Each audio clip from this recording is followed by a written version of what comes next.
Welcome back to Open Med School. I am Dr. Andrews, Professor of Medicine, Consultant Neurologist.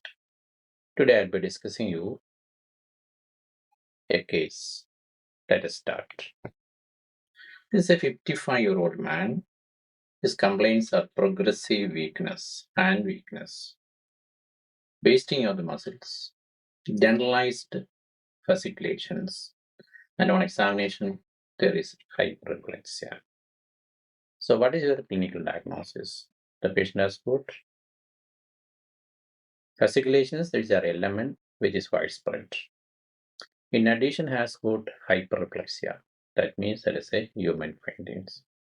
There is no sensory, no bladder, so this patient has got predominantly a motor system involvement.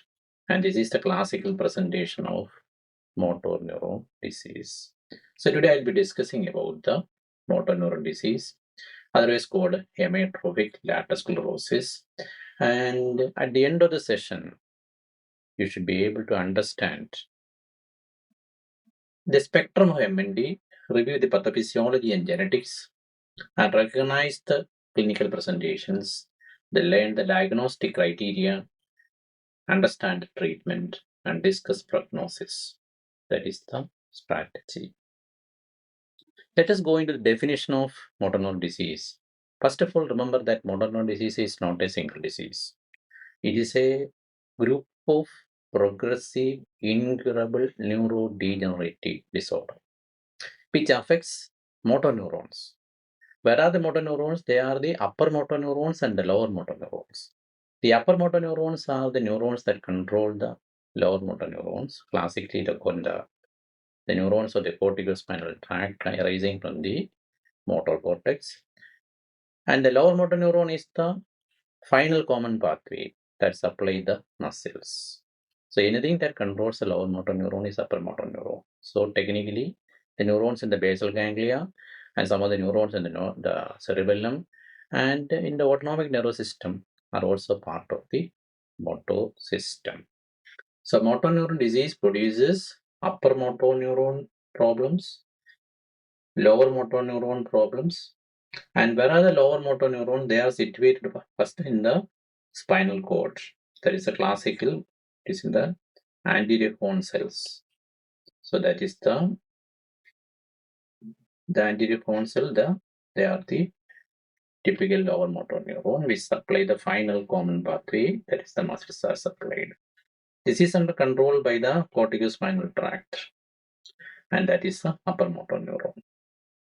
And the brainstem, the cranial nerve motor nuclei are equivalent to the anterior horn cell neurons. So they are also part of the motor system and they can also be affected.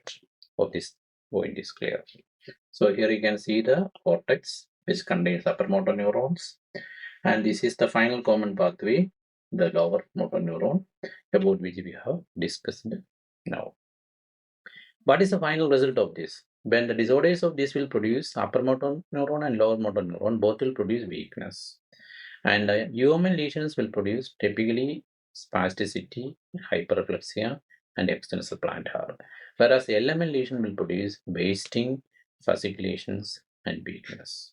So that is how you would.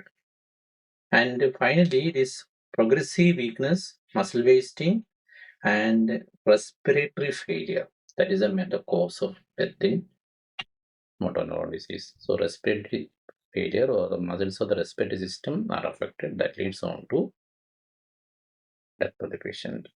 Now we go into what are the diseases that are grouped under the terminology of motor neuron disease. They are basically can divide into primary and secondary. There is a one clear differentiation. You remember primary motor neuron disease and the secondary motor neuron disease. The primary motor neuron disease is the one which we are going to discuss today, and which includes amyotrophic lateral sclerosis and its variants, the monomelic motor neuron disease, and these two are idiopathic and present sporadically. So the motor neuron disease, one classification can be the primary motor neuron disease can be either inherited or sporadic. Inherited ones are usually from the familial ALS, which accounts for 5 to 10% of all cases of motor neuron disease. Then the inheritance can be autosomal recessive and autosomal dominant. Autosomal dominant is the familial ALS. X-linked is the Kennedy syndrome. And the inherited autosomal recessive diseases are the spinal muscular atrophy, neuroaxonal dystrophy, facial lawn disease, juvenile onset amyotrophic lateral sclerosis, and there are so many other conditions.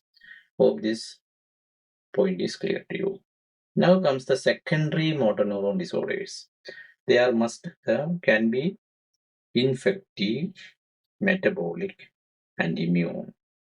And then as part of environmental toxins, vascular and paraneoplastic. So these are the other differences or other types of secondary neurons.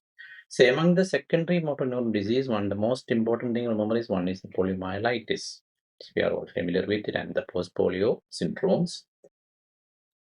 Then HIV infection and STLV both can present. Syphilis, Bryan's disease.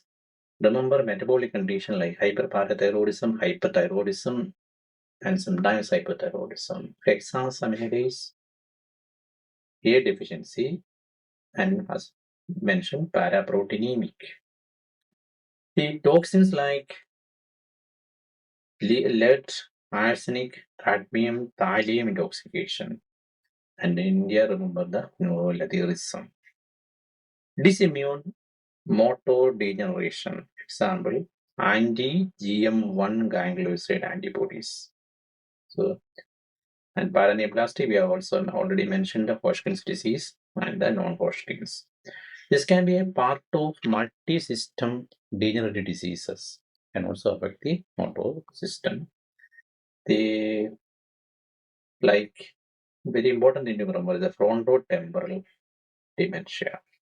So the frontotemporal dementia can be associated with motor neuron disease as part of neuroacanthosis, Joseph disease, Huntington's disease, Tyrone disease.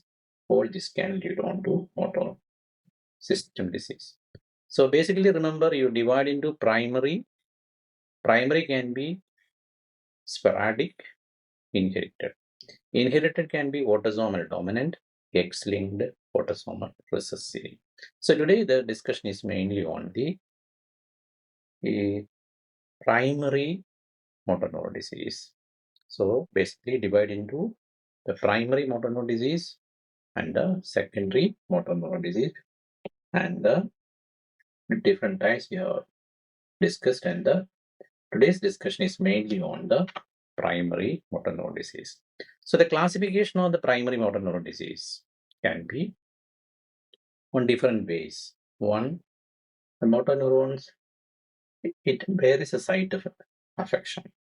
Second, so one is depending, I already mentioned about the inheritance, that is familial, but inherited. Second is already we have mentioned about the sporadic ones. So depending upon whether the upper motor neurons are affected, lower motor neurons are predominantly affected, or a combination. So this is how you divide. The combination is classically the amyotrophic lateral sclerosis. Human, it affects mainly the upper motor neuron is the primary lateral sclerosis, and the lower motor neuron progressive muscular atrophy. And elementation affecting the bulbar muscles, it's the bulbar palsy. So bulbar palsy is elementation affecting the brainstem. This progressive muscular atrophy is predominantly the spinal cord, and the pure pyramidal tract involvement, primary lateral sclerosis.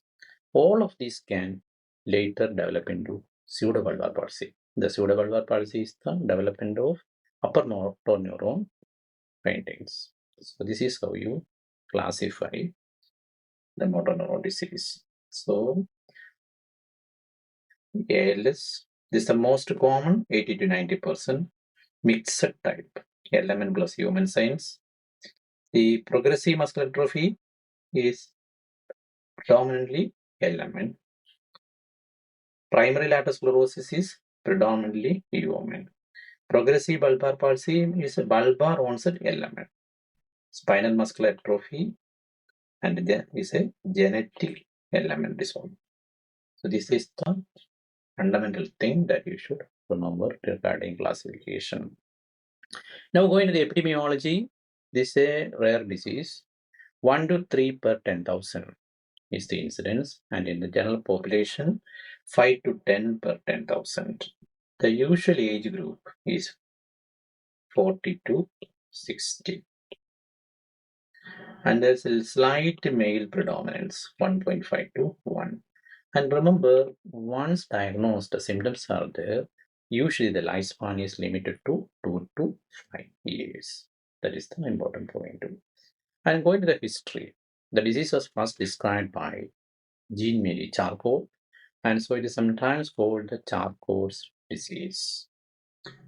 First described in 1869, Lou Gehrig, the famous baseball player, was diagnosed with the ALS, and sometimes this is named after him, Lou Gehrig's disease. So this is the baseball player. Very important personalities have been affected. Among them, another important one is the Stephen Hawking. So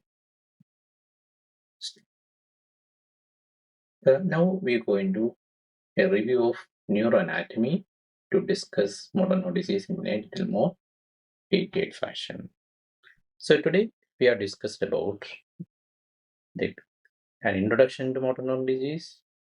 With the case, we have classified the primary and secondary and different types of primary motor neuron disease and the epidemiology and some important personalities affected by motor neuron disease. Stay tuned. Thank you.